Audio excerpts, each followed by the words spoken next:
Alright, so as you can see, we've ran the harnessing of the reader. We already have our holes drilled. Now, we want to run the harnessing through, and we want to mount the reader.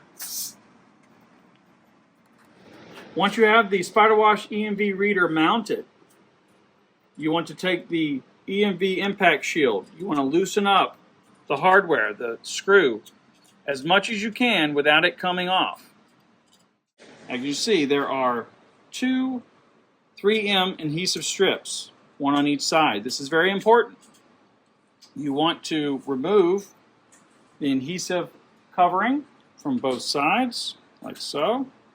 As you'll notice, the front of the shield has this bit of a gap here. That's very important. All right. You just want to slide it in place. Push firmly until the shield makes firm contact with the machine and there's no gaps there. And you want to hold and press. This is an important part of it as well.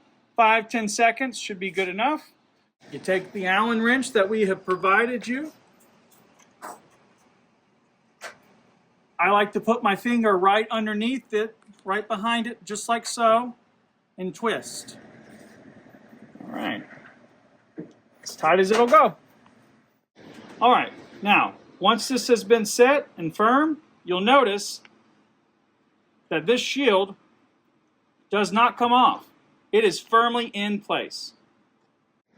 Now with your credit card, loyalty card, whatever you have, you want to swipe. As you can see, swipe works just fine.